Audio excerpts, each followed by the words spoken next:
Hello everyone, welcome to my channel savvy with Ashok.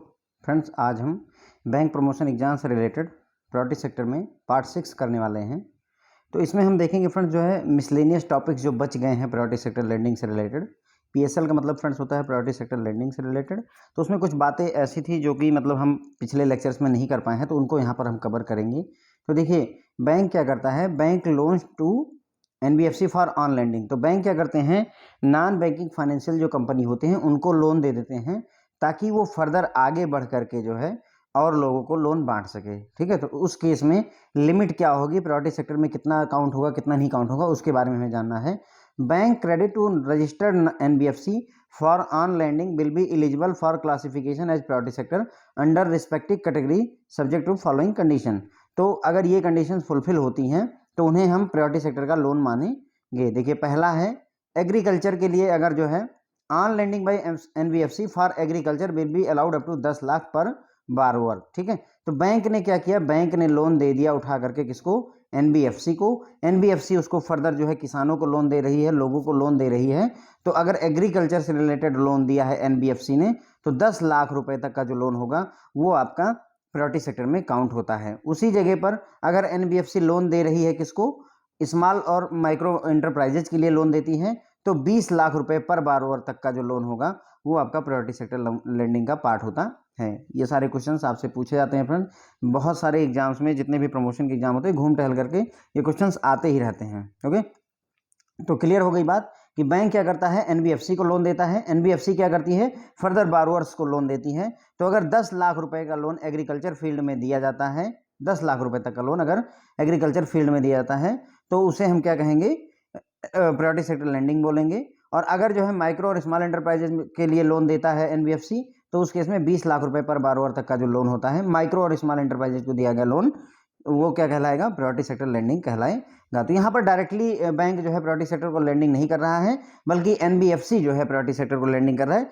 लेकिन वो bank के लिए बेनिफिशियल होता है क्योंकि बैंक ने ही पैसा एनबीएफसी को दिया हुआ है। उसके बाद में अगर बैंक लोन देता है हाउसिंग फाइनेंस कंपनी को, ये हम पहले भी पढ़ चुके हैं लेकिन एक बार फिर से देखिए कि बैंक अगर लोन देता है हाउसिंग फाइनेंशियल कंपनी को घर मतलब लोगों के लिए घर बनवाने वगैरह के लिए, तो उस केस में मैक्सिमम लोन जो पर बारोवर होता है प्रायोरिटी सेक्टर लैंडिंग के तहत वो होता है 20 लाख रुपए। ओके, क्लियर हो गया। तो अगर बैंक ने लोन दिया है किसको, हाउसिंग फाइनेंस कंपनी को, जो आगे जो है दूसरे कस्टमर्स को लोन बांटेगी, ये हाउसिंग फाइनेंस कंपनी जैसे एलआईसी हाउसिंग फाइनेंस वगैरह हो गई, वो आगे जैसे लोन बांटती हैं, तो 20 लाख रुपए पर बारोवर तक का जो लोन होगा वो प्रायोरिटी सेक्टर लैंडिंग का पार्ट होता है। ठीक है, तो ये बात हमें क्लियर हो जाती है।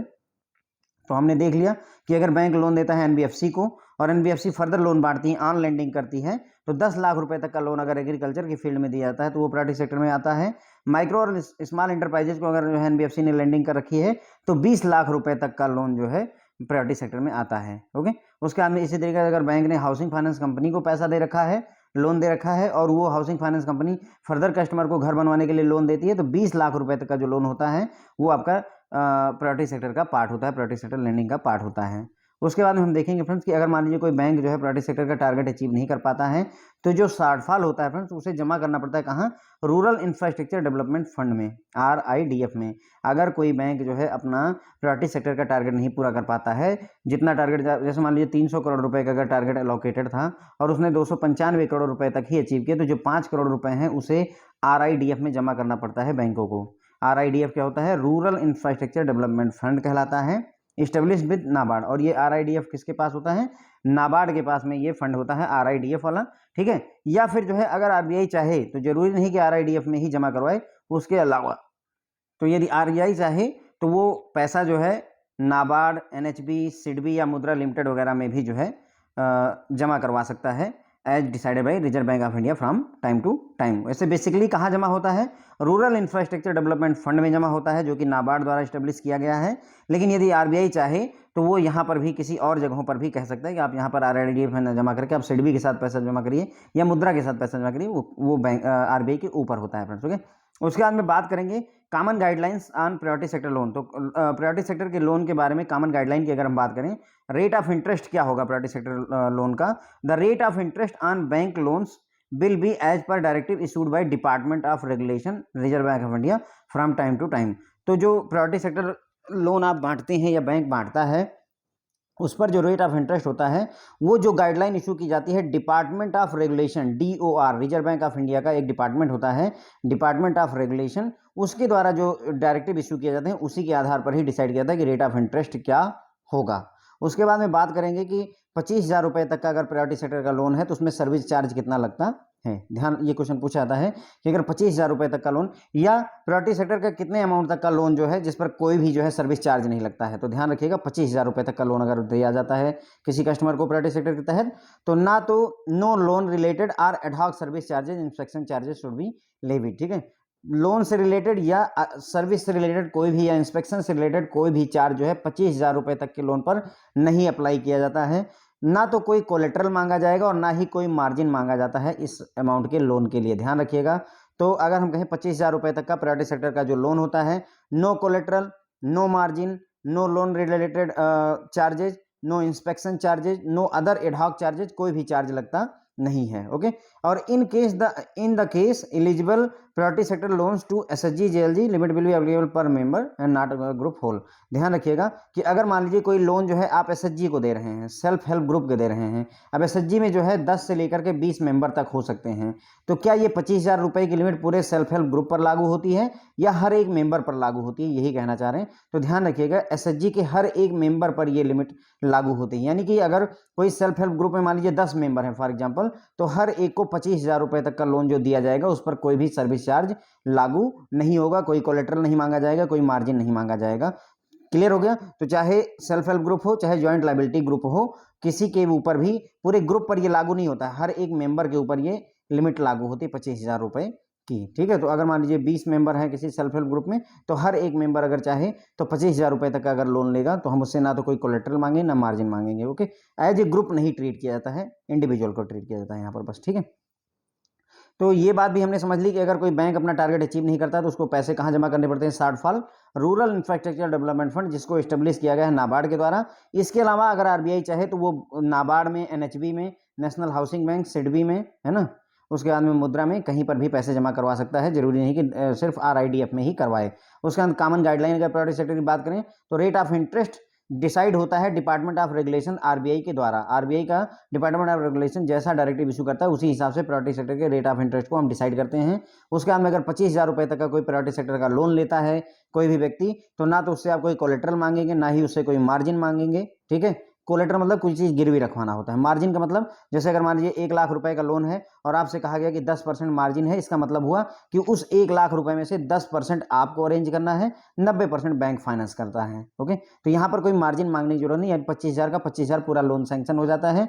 ना तो आप कोई इंस्पेक्शन चार्जेस उसके ऊपर लगाएंगे, ना ही कोई लोन रिलेटेड चार्जेस लगाएंगे और ना ही कोई एडहॉक सर्विस चार्जेस आप उसके ऊपर लागू करते हैं। 25,000 रुपये तक के लोन की यहाँ पर बात हो रही है, ध्यान रखेंगे। उसके बाद में अगर कोई SHG या JLG लोन लेता है प्रायोरिटी सेक्टर का 25,000 रुपये तक का, तो हर एक मेंबर के लिए ये लिमिट अप्लीकेबल होती है, पूरे ग्रुप के लिए नहीं होती है। ऐसा नहीं है कि एक ग्रुप में SHG में 20 मेंबर हैं और उनको केवल 25,000 रुपये का जो लोन दिया उस पर ही आप जो है कोई सर्विस चार्ज या कोई कोलेट्रल नहीं लेंगे, बल्कि अगर 20 मेंबर हैं तो हर एक मेंबर को 25,000 रुपये का लोन लेने पर ना तो हम कोई उस पर सर्विस चार्ज लगाएंगे, ना कोई कोलेट्रल मांगेंगे, ना कोई मार्जिन लेंगे, ना कोई इंस्पेक्शन चार्ज लगाएंगे, यानी कुल मिलाकर के कोई भी चार्ज उसके ऊपर अप्लाई नहीं करते हैं। ये बात क्लियर हो गई। उसके बाद में अगला टॉपिक देखेंगे receipt, rejection, sanction, disbursement register. ठीक है, तो बैंकों से ये उम्मीद की जाती है कि वो एक रजिस्टर मेंटेन करेंगे, चाहे इलेक्ट्रॉनिक फॉर्म में चाहे ऐसे सिंपल कागज वाला रजिस्टर मेंटेन करेंगे। Should be maintain by bank where in the date of receipt, जिस दिन प्रायोरिटी सेक्टर का कोई लोन का एप्लीकेशन रिसिट हुआ वो लिखिए,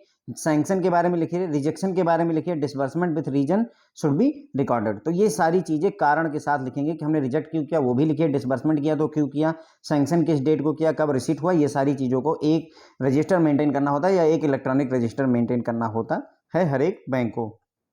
एक एडिशनल टॉपिक है छोटा सा, देखिए कोविड-19 measure for priority sector lending. तो प्रायोरिटी सेक्टर लेंडिंग के लिए कोविड मेजर क्या लिए गए हैं, तो in terms of RBI press release dated 7 May 2021, तो रिजर्व बैंक ऑफ इंडिया की जो 7 मई 2021 को प्रेस रिलीज हुई थी, a liquidity window of 50,000 crore with a tenor of up to 3 year at a repo rate till 31 March 2022 was opened, है ना, to boost position of immediate liquidity for ramping up COVID related health care infrastructure and service in the country. तो चूंकि जब Covid फैला तो उस समय जो है हेल्थ केयर फैसिलिटी में खास करके ऑक्सीजन की शॉर्टेज बहुत हुई, वेंटिलेटर की शॉर्टेज हुई, हॉस्पिटल की शॉर्टेज हुई। तो उस केस को, उसी चीज़ को सही का मतलब जो है इम्प्रूव करने के लिए 50,000 करोड़ रुपए का एक लिक्विडिटी विंडो ओपन किया गया, जिसका टाइम पीरियड कितना रखा गया, 3 साल का रखा गया। और रेट ऑफ इंटरेस्ट क्या रखा गया, रेपो रेट पर रखा गया। कब तक के लिए, 31 मार्च 2022 तक। ओके, यानी कहने मतलब अगर कोई बैंक चाहे तो रिजर्व बैंक ऑफ इंडिया से 31 मार्च 2022 तक रेपो रेट पर 3 साल के लिए ये जो 50,000 करोड़ रुपए का लिक्विडिटी विंडो, उसमें से पैसा लोन के तौर पर ले सकता है, ताकि आप फर्दर बांटें और कोविड रिलेटेड जो हेल्थ केयर की जो है इंफ्रास्ट्रक्चर की नीड है हमारे देश में, सर्विस की नीड है, उसको हम बूस्ट कर सकें। यानी कि ज़्यादा से ज़्यादा हॉस्पिटल खुलवाए जा सकें, ज़्यादा से ज़्यादा ऑक्सीजन का अरेंजमेंट किया सके, या ज़्यादा से ज़्यादा वेंटिलेटर का अरेंजमेंट किया जा सके, उसके लिए। ठीक है, these loans will continue to be classified under priority sector till repayment or maturity whichever is earlier. तो एक बार मान लीजिए ये जो लोन आपने, मान लो 50,000 करोड़ में से एसबीआई ने क्या किया, 1,000 करोड़ रुपए मान लीजिए ले लिया रेपो रेट पर, उसको वो फर्दर अगर आगे बांटता है तो ये जो 1,000 करोड़ रुपए का लोन एसबीआई आगे बांटेगा, उसे हमेशा हम प्रायोरिटी सेक्टर में ही मानेंगे, जब तक कि वो मेच्योरिटी ना आ जाए या जब तक कि जो है रीपेमेंट ना हो जाए। ओके, क्लियर हो गई बात। तो ये जो लोन बांटे जाएंगे ये प्रायोरिटी सेक्टर में ही माने जाएंगे जब तक कि रीपेमेंट ना हो जाए या मेच्योरिटी ना आ जाए। मेच्योरिटी ना आ जाए, मान लीजिए लोन 5 साल के लिए दिया गया और कोई कस्टमर उसे 3 ही साल में बंद कर देता है, पूरा पूरा पैसा चुका कर देता है, तो रीपेमेंट 3 साल में खत्म हो गई तो यहीं पर खत्म हो जाएगा, या 5 साल में रीपेमेंट जो है मेच्योरिटी आ जाएगी तो 5 साल में खत्म हो जाएगा। तो जो भी पहले हो जाए, चाहे पहले पेमेंट कर दे कस्टमर, चाहे उसकी मेच्योरिटी आ जाए, जो भी अर्लियर होगा तब तक ये प्रायोरिटी सेक्टर का लोन माना जाएगा।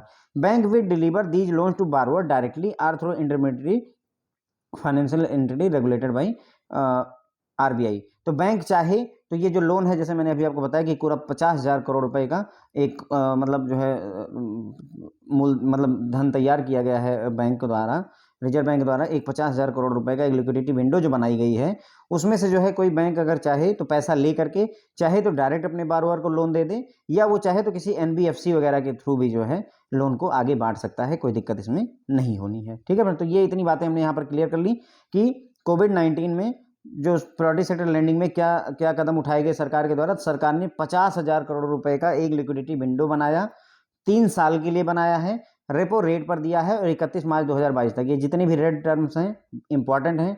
50,000 करोड़ का लिक्विडिटी विंडो है, 3 साल के लिए है, रेपो रेट पर बैंकों को दिया जाएगा रिजर्व बैंक ऑफ इंडिया द्वारा 31 मार्च 2022 तक। जो भी बैंक चाहे वो पैसा ले सकता है। टारगेट क्या है, जो कोविड रिलेटेड हेल्थ केयर का इंफ्रास्ट्रक्चर है उसको मजबूती देना, उसको तेजी से आगे बढ़ाना, बूस्ट करना ही इसका, इस जो लिक्विडिटी विंडो है या फिर जो है ये पैसा है, इसका यही टारगेट होता है। इसमें जो लोन बांटे जाएंगे, दीज लोन, वो प्रायोरिटी सेक्टर के कहलाएंगे जब तक कि रीपेमेंट ना कर दी जाए या फिर मेच्योरिटी ना आ जाए। जो भी पहले हो जाएगा तब तक ये प्रायोरिटी सेक्टर के लोन माने जाएंगे।